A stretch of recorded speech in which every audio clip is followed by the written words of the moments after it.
mas marunong pa kayo. Eh kung ganon, pumunta kayo sa Malacanang, kayo ang puupuin ko. I'll give you 1 year to sit down and solve the problem. Puro lang kayo daldal until the Supreme Court says, or court says that I cannot do it. I am now invoking the police power of the state to establish order, safety. Yan. That is not subject to legislation.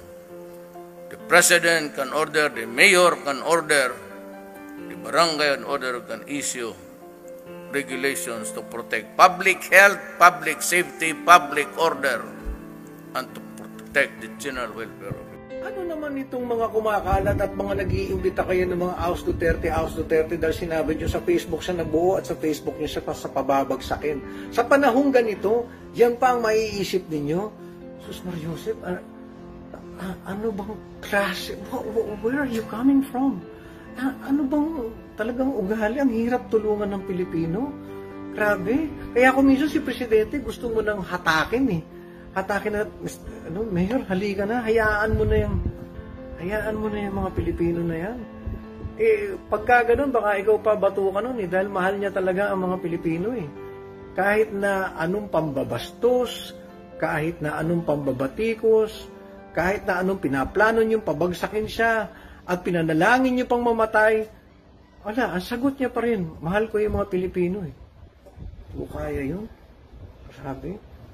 Ako nga, sa nangyayari ngayon, eh, kung ako lang, eh, masigit pa dyan ang paggagawa ko eh. Ayos mo. Pipilitin natin pasagutin ito. Ito yung sinasabi ko.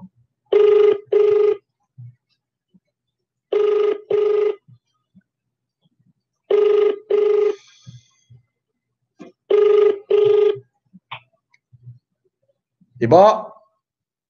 Tol? Tol? Tol? Tol? Tol, ako to. Tol? Tol, hanap ka signal mo, Tol. Tol? Narinig mo ako? Narinig. Hello, narinig mo ako? Oo, narinig kita. O, naririnig ka rin ng mahigit 1 milyong Pilipinong nanonood sa akin ngayon. Naka-live ka. Oo. Oo. Nung nakaraan, tumawag ako sa'yo. Sabi ko, Mota, sikat na sikat mo. Oh, eto nga, sikat na sikat ka rin dahil nandito ka, tinira ko na si Monching. Oh, ikaw na ngayon ang titirahin ko, partner. Oo, ano sabi mo? Eto, makinig ka. Eto po, nanonood po ngayon ay mahigit, ang subscriber ko sa YouTube ay kulang-kulang 700,000. Ang subscriber ko sa Facebook ay milyon-milyon. Ngayon, naka-live ako, narinig ng buong Pilipinas ang boses mo. Sabi ko, ikaw yung kaibigan kong magiting na lalaki. Sina-challenge kita na magbigay ng 500 sakong bigas na tigto 25 kilos sa lahat ng mga nabiktima ng COVID-19 sa bayang nasasakupan mo. Patay ka. Okay lang. Ayun, sumagot. Palakpakan nyo to.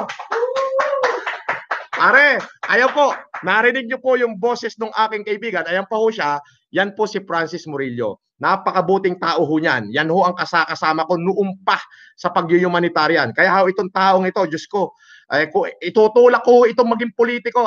Talaga ho, parehas ko ito, walang plano. Hindi ho marunong, basta negosyante lang.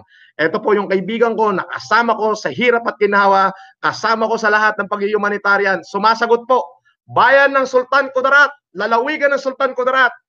Ayan po, si Francis Murillo, suportahan po natin yung kanyang mga negosyo, alakitan nyo naman. Sumagot po. Partner, Ibo. Hello? Panoorin mo, i-replay mo tong video ko mamaya. Nandito, maririnig mo rin yung sarili mo kung gaano karami yung nanonood, especially yung mga taga Mindanao diyan na talaga raw walang makain. Sasagutin po ni Francis Murillo yung challenge ko. 500 sacks na bigas po ang idodonate niya para sa mahihirap diyan sa lugar ng Isulan at Sultan Kudarat. Tigto 25 kilos po. Mabuhay ka, partner! Okay, thank you! Love you!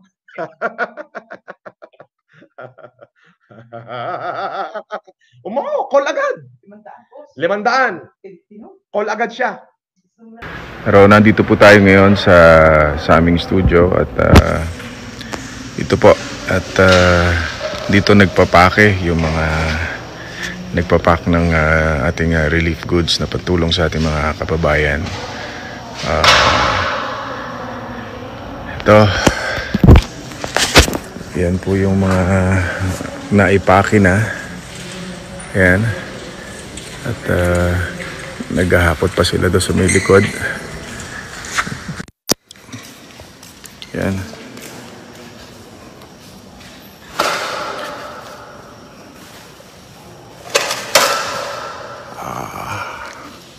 Kaya nagpapasalamat tayo doon sa mga ibang kaibigan natin na nagpadala ng tulong para maitulong din natin dito sa ating mga kababayan.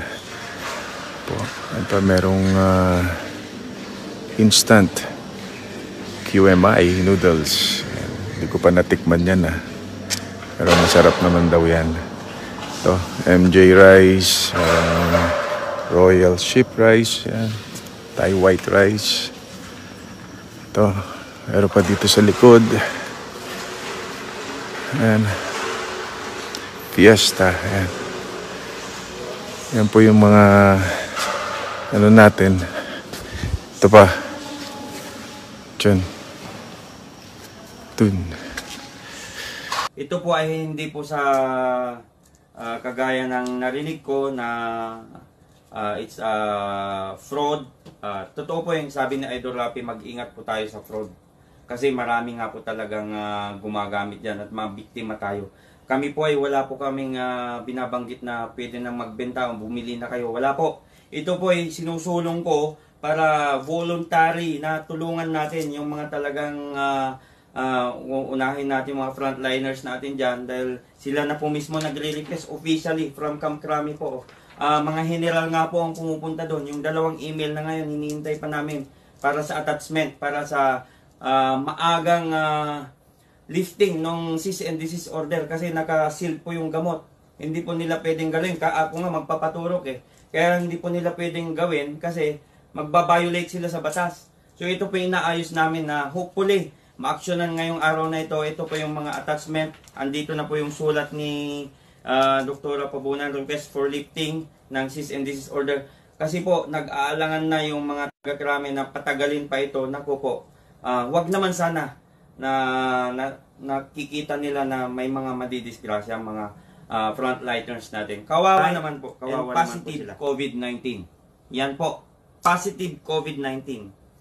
Ito po, willing po siyang magpatotoo ng tunay, dalhin niya yung kanyang mga resulta. At siya po mismo magsalita. Darating po tayo dyan.